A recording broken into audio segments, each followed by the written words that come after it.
Pues muchísimas gracias, Pedro. Antes de pasar a la Ley General de Aguas, quisiera primero preguntarle sobre el acuerdo que publicó la Conagua el 11 de agosto sobre esta emergencia. Preguntarle si este punto de acuerdo de emergencia podemos considerarlo algo excepcional o cada cuándo suele publicar esto la Conagua y entender en qué consiste este llamado que nos hace. Bueno, el llamado que hace la Conagua tiene que ver con una situación que vivimos en el mundo de calentamiento global causado por el cambio climático y que, como hemos visto desgraciadamente en Italia, en Grecia, o sea, en el sur de Europa y en Estados Unidos y Canadá, está provocando no solamente ya sequía severa, sino sequía extrema con incendios, y esto nos obliga como humanidad a tener una nueva forma de relacionarnos con la naturaleza, ya no tomar por sentado que vamos a tener suelos fértiles, húmedos, agua, condiciones para reproducirnos, al mismo tiempo que seguimos con esta dinámica de tala, con esta dinámica de sobreextracción del agua a través de pozos, eh, cediéndole al fracking nuestros acuíferos para que los dejen contaminados, cediéndole a la minería el agua, que también en la medida en que se utilizan sustancias tóxicas queda contaminada, y deja ver entonces una situación que se va a volver permanente y que nos invita a cambiar de prácticas. Y no solo en lo personal, que muchos lo hacemos o lo intentamos hacer, sino a nivel regional, nacional e internacional. Entonces, Pedro, sí podemos Aquí estamos. considerarlo algo histórico, algo excepcional este llamado de la Conagua. Pues sí, No, es órale. un llamado a tomar medidas, todos en relación con la sequía y a una reorganización de la gestión del agua, que pasa por abrogar la Ley de Aguas Nacionales, que es una ley de aguas pensada en la abundancia de aguas nacionales para ser cedidas al mercado. Es una ley que busca el libre comercio en beneficio de las grandes transnacionales que operan con volúmenes millonarios de agua, mientras los mexicanos sufrimos sequía, escasez, sufrimos contaminación. ¿Cuánta gente en Iztapalapa no abre la llave y le aparece agua de tamarindo? Hemos tenido toda una colección de botellas de agua de Iztapalapa que van desde el agua que parece Coca-Cola hasta el agua que parece agua de tamarindo, por la baja calidad del agua en la tubería. Es un reto lograr que todos podamos abrir la llave y tener agua potable. Y es un tema que se puede lograr si nos unimos todos y cambiamos el modo de gestión del agua. Para ello se requiere aprobar la nueva Ley General de Aguas. Sí, a eso voy, Pedro. Justo para pasar de esta ley del 92 a la que han tanto impulsado ustedes, eh, el Moody's, la calificadora Moody's interpretaba este llamado de Conagua asegurando que incluso va a limitar la capacidad de generación, por ejemplo, de la CFE a través de sus hidroeléctricas, pero también de estas transnacionales que usted menciona se han visto beneficiadas por esta ley.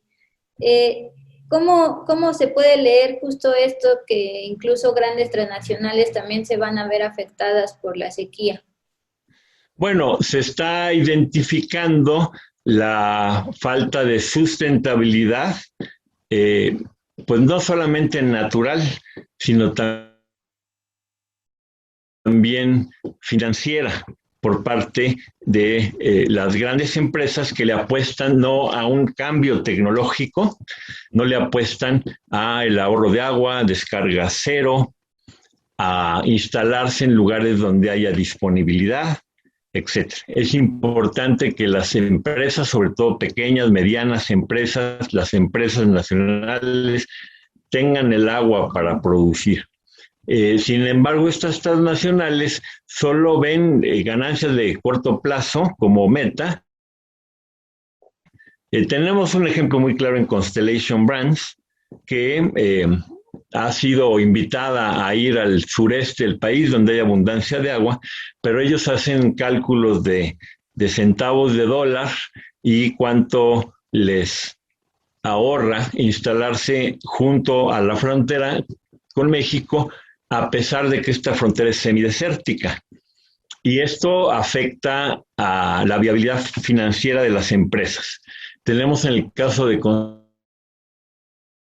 Constellation Brands que Citigroup emitió precisamente también al mercado bursátil una opinión en el sentido de que los inversionistas no deberían de comprar acciones de Constellation en la medida en que estaba haciendo inversiones muy riesgosas que estaban generando mucho descontento social y una reacción de la población en contra de las mismas empresas. Entonces, efectivamente, esta situación debe de beneficiar a las mexicanas y mexicanos en nuestra capacidad de decidir, de acuerdo a la capacidad de carga de cada cuenca, a partir del balance hídrico de cada cuenca, decidir democráticamente qué tipo de actividades son beneficiosas y cuáles son dañinas. Y esto a través de consejos de cuenca que emitan dictámenes sin conflicto de interés, o sea, que las propias empresas no sean las que se autodictaminen. Pedro, yo quizá lo vi como un efecto boomerang, es decir, estas empresas que contribuyen con su operación a la sequía ahora se van a enfrentar un poco con esta consecuencia. ¿Es así? Sí, exactamente, sí. Sí, la gente es muy paciente, la gente busca resolver sus problemas cotidianos hasta que llega todo a un límite, cuando ya se afecta la salud, cuando ya se afecta la economía familiar, en que pues decide luchar porque cambien las cosas. En el caso de Mexicali es el tema que comentábamos, donde está instalada Constellation Brands. Cuando se hizo la consulta el 21 y 22 de marzo del 2020, el 76.1% de la población votó por la salida de Constellation Brands, a pesar de la gran campaña que habían hecho para que la gente se fuera con las cuentas y los espejitos, pensando que era una inversión beneficiosa. Pero bueno, ahí es muy claro cuál es la actitud de la gente, el movimiento masivo que hubo en Mexicali, el disgusto que hay con Bonafont. Es increíble, pero las familias mexicanas gastamos 52 pesos en tomar agua, en botellitas de agua. Esa es una forma de privatización micro. El presidente dice que no se va a privatizar el agua, pero siguen operando estas empresas que afectan a la población, a los vecinos, y venden el agua, que es un derecho humano, no una mercancía. Tenemos el caso de Bonafont Benito Juárez, en la calle Benito Juárez, en Iztapalapa, que tiene un proceso de extracción de aguas de la Sierra de Santa Catarina, que es muy permeable, generosa. Hay agua de calidad saliendo de la Sierra de Santa Catarina, pero la sobreextracción está llevando a unos metros de la Bonafont a toda una serie de fracturas, socavones, viviendas que están con grietas. Incluso entra uno a una vivienda y parece pista de boliche porque se resbala uno por la diferencia de altura entre la entrada y el segundo, tercer, cuarto. Y lo más grave de todo es que en esa zona precisamente la gente no tiene agua unas horas cada 7, 8 días a la semana. Entonces es importante ahora en la Ciudad de México,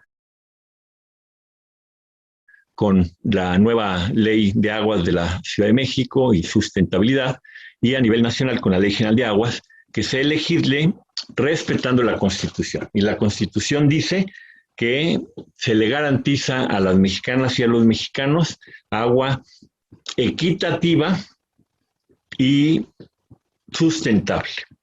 Acceso al agua con participación ciudadana como garante junto con los 3 niveles de gobierno. Y es lo que estamos luchando en estos días, de aquí al 31 de agosto. La omisión de la Cámara de Diputados está generando que un dictamen consensado a lo largo de mucho tiempo no se haya votado. Estamos por ello exigiendo un periodo extraordinario de sesiones. Hay que reflexionar, la Constitución mexicana de 1917, que es una belleza, se discutió en poquito más de 2 meses, entre noviembre de 1916 y el 5 de febrero de 1917. En la Ley General de Aguas venimos trabajando desde hace 100 meses, desde diciembre de 2012, ¿sí? Y ya está el producto, precioso, valioso, listo para que haya una señal clara de la cuarta transformación, de que está resolviendo una necesidad básica de las mexicanas mexicanos, y la Cámara de Diputados está durmiendo el sueño de los justos. No se vale. Pedro, gracias. Justo para allá voy. Me menciona el caso de Bonafont aquí en Iztapalapa, se fusiona el caso de Bonafont en Puebla, lo de Mexicali, lo que está pasando en La Laguna con Lala y que este fin de semana se pronunció el presidente. Ajá. Recordar a la audiencia qué es lo que establece esta Ley General de Aguas que viene pateando el Congreso desde 2012 y para ya después pasar justo a lo que sigue con el dictamen. Sí, la ley de aguas prioriza una agenda en donde se busca, en primer lugar, agua para los ecosistemas, que son los proveedores de agua de calidad para todos y todas. En tercer lugar, agua para la soberanía alimentaria. En cuarto lugar, poner fin a la sobreexplotación de los acuíferos. En el caso de la laguna, por ejemplo, la sobreexplotación es tal que ya se extraen aguas arsenizadas y esto envenena a la gente y es sumamente nocivo para la salud. Que este es un tema importante en el debate sobre agua saludable para todos en la laguna. En quinto lugar, un manejo adecuado de las situaciones de sequía e inundaciones, porque tenemos que por la falta de manejo de aguas de tormenta y por la falta de una serie de sistemas micro y meso de captación de agua, en las mismas regiones en donde entre julio y noviembre hay inundaciones, entre enero y mayo hay sequía. Entonces necesitamos aprender a manejar el agua y no con mega obras, sino con obras locales que son más buenas, bonitas y baratas. Ahí la tecnología está demostrada. En sexto lugar, se plantea, desde luego poner fin a la contaminación del agua. Ya no el que contamina paga, porque termina siendo pagar por contaminar, sino que nos hagamos responsables de que los cauces estén limpios y de no vertir aguas tóxicas en la tubería. Para eso hay estas dinámicas de descarga cero que se utilizan ya en todo el mundo. Y por último, y de una manera muy importante, poner fin a la corrupción y a la impunidad que reina hoy en día en el sector agua en nuestro país. Necesitamos una ley con dientes. La ley de aguas nacionales propicia la corrupción, propicia que haya grandes despachos de abogados demandando al propio gobierno federal por concesiones que no deberían de existir en la medida en que son zonas sin indisponibilidad, demandando respuestas favorables a 60 días. Ahorita hay cientos de miles de demandas de estos despachos coyotes. Tenemos funcionarios que se dedican a la compraventa de agua en el mercado negro de agua y por lo tanto se tiene que poner un límite inmediato a esta situación de corrupción. Entonces, la Ley General de Aguas propone que el agua sea manejada de acuerdo a las capacidades de cada cuenca, a través de la participación ciudadana y gubernamental del gobierno federal, estatal, municipal y de instancias ciudadanas como universidades, centros de investigación, pueblos originarios, ejidos, comunidades, afectados ambientales, que tengan una representación en los consejos y que estos consejos puedan hacer planes rectores para efectivamente dar salida a la crisis del agua en el corto, mediano y largo plazo. Se plantea que estos planes rectores sean vinculantes, porque se han hecho buenos planes. En el caso de la Comisión de Cuenca de los Ríos Amecameca y la compañía hizo un excelente plan para el rescate del lago Tláhuac-Xico en el sureste de la ciudad, para dotar de agua a esta zona que es la más perjudicada por el sistema Cutzamala y el manejo actual del agua, y plantea toda una serie de iniciativas de reforestación en Cuenca Alta, de manejo agroecológico en Cuenca Media, propiciando el ecoturismo también, plantea todo un plan de prevención de inundaciones, como las mega inundaciones que se dieron en esa zona, no sé si recuerdas, en el año 2000, en el año 2010, el 5 de febrero de 2010, el 17 de abril de 2011, que hubo decenas de miles de personas con aguas negras a 1,5 metros en sus hogares. Bueno, estas grandes inundaciones se prevén con el plan hídrico. Este plan fue considerado emblemático, se aprobó, es el único acuerdo que ha hecho el Consejo de Cuenca del Valle de México.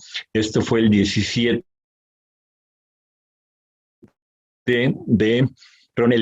de abril de 2010, y sin embargo no se ejecutó. El dinero se lo robaron, lo desviaron, por otro lado, con una obra que causó la inundación de abril de 2011. Entonces se requiere que los planes cuidadosamente hechos con participación ciudadana, consensados, sean vinculantes. Se plantea también en esta ley pues una serie de mecanismos para garantizar el derecho humano al agua. Y que los 44 millones de mexicanos que no tienen acceso regular al agua podamos ser considerados prioritarios en los planes de inversión, y que se modifique la lógica del presupuesto que actualmente financia al fracking con 10,000 millones de pesos, mientras que a las obras de agua potable y saneamiento para los municipios tienen tan solo 2,5 mil millones, o sea, se le da 4 veces más al fracking.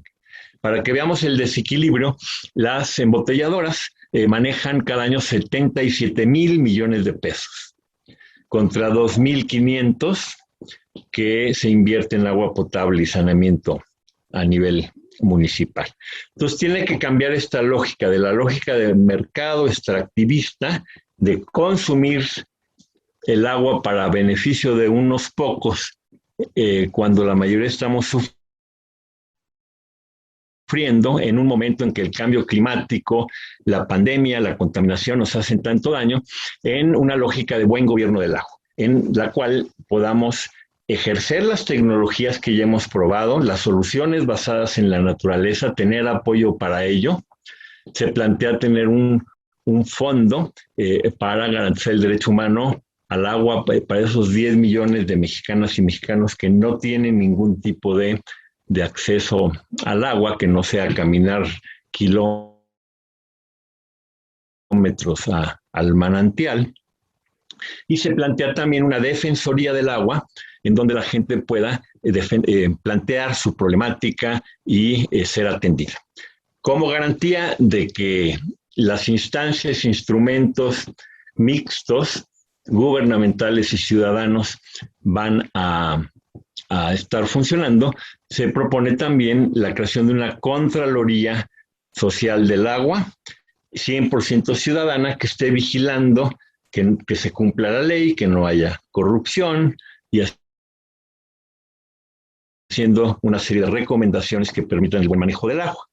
Estas Contralorías, al ser 100% ciudadanas, ya las estamos construyendo. La Coordinadora Nacional Agua para Todos, Agua para la Vida, empezó ya con esta labor.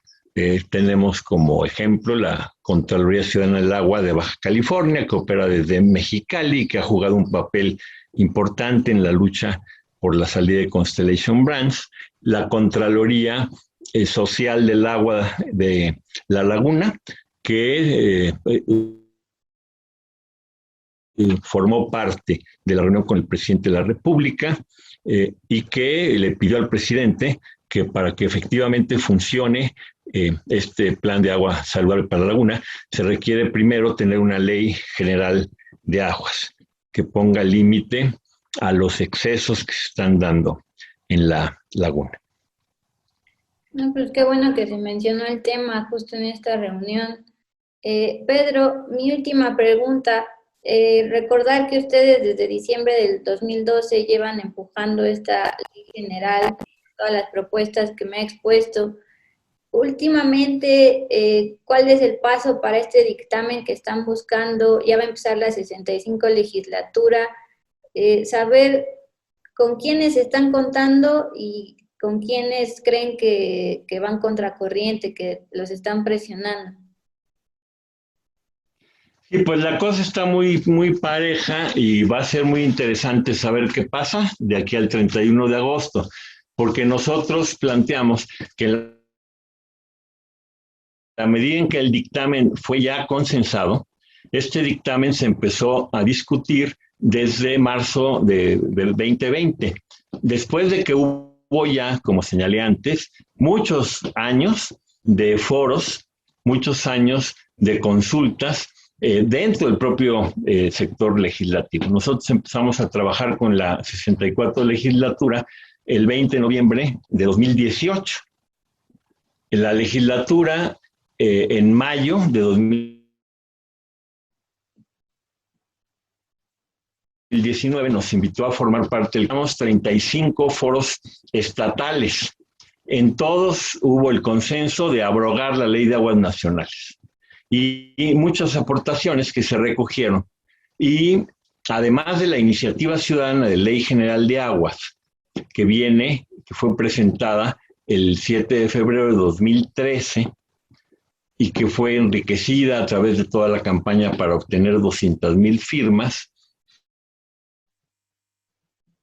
se presentó la iniciativa del grupo parlamentario del Partido del Trabajo, que es idéntica a la iniciativa ciudadana, la iniciativa del grupo Morena de la Comisión de Recursos Hidráulicos del Senado, que también es idéntica a la iniciativa ciudadana, la iniciativa de la Comisión del Grupo de Medio Ambiente Morena en la Cámara de Diputados, con la que trabajamos y dialogamos también en sus foros, y estas iniciativas deberían de haber sido dictaminadas, o sea, se presentaron en la primavera de 2020 y las Comisiones Unidas que tuvieron que haberlas dictaminado no lo han hecho. están incurriendo en una omisión grave y todavía pueden corregir el error de una manera muy sencilla, convocando un periodo extraordinario de sesiones y presentando este dictamen para ser votado. Esto se puede resolver en 24 horas, de acuerdo a la ley. Si el periodo extraordinario no lo convoca la legislatura, lo puede convocar el presidente de la República. Por ello es que nosotros pensamos que en estos días tan rápidos, en que todo sucede de un momento a otro, ¿quién iba a imaginar que de sábado a domingo iba a caer Kabul en Afganistán? Bueno, en estos momentos rápidos, en donde la naturaleza agrede con furia de una manera fulminante, ¿sí? También tenemos que responder muy activamente ante estos retos. Ya tenemos el balón a un metro de la puntería, de la portería, necesitamos nada más meter gol. La legislatura se vería muy bien con este paso de aprobar la Ley General de Aguas y ayudaría a empezar a solucionar una demanda que la Cuarta Transformación le debe al pueblo de México. Primero los pobres, primero las demandas sociales. ¿Qué haríamos sin agua? ¿Cuánta muerte, cuánta enfermedad, cuánta miseria está causando la Ley de Aguas Nacionales? Es impresionante. Entonces, la conferencia de mañana es para presionar que se dictamine estos días, no hasta la 65 legislatura, sino la que termina.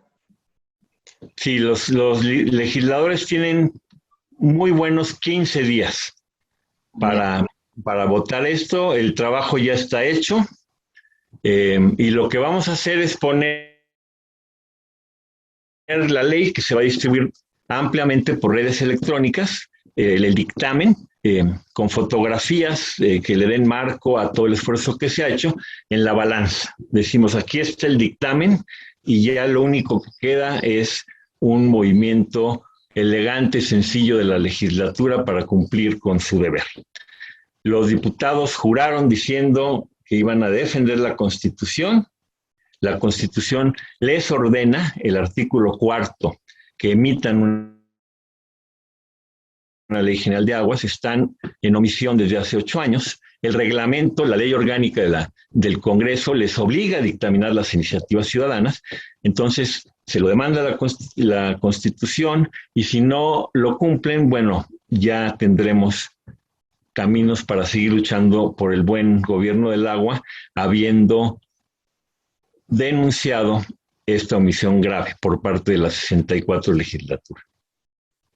Entonces, primero tendrían que ir los diputados y después pasarla al Senado. Sí, entiendo. Exactamente, sí.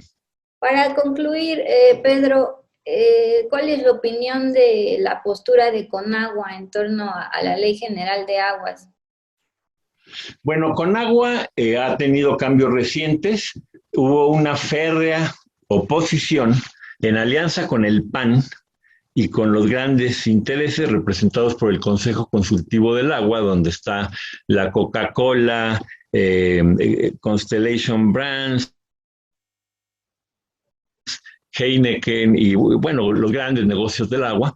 Hubo una oposición rabiosa de parte de la anterior directora de Conagua, Blanca Jiménez, y acaba de llegar el ingeniero Germán Martínez Santoyo, y el cual pues va a ser invitado a apoyar esta iniciativa. Él es una persona que ha estado sensible al tema. Estamos viendo en el caso de Zapotillo, incluso de la propia reunión en La Laguna, cómo ha habido un cambio de actitud en Conagua. Ya se empieza a escuchar a la gente, ya se empieza a mediar en los temas complejos que tenemos enfrente y suponemos que él va a favorecer una ley general de aguas porque la ley de aguas nacionales le ata las manos a Conagua, le obliga por la ley a tener una conducta de espaldas al pueblo de México, de espaldas a la sed y a la miseria que señalo que hay, ¿sí? Entonces, una ley general de aguas le daría mucha capacidad con agua para dejar de ser el patito feo del gabinete del presidente López Obrador.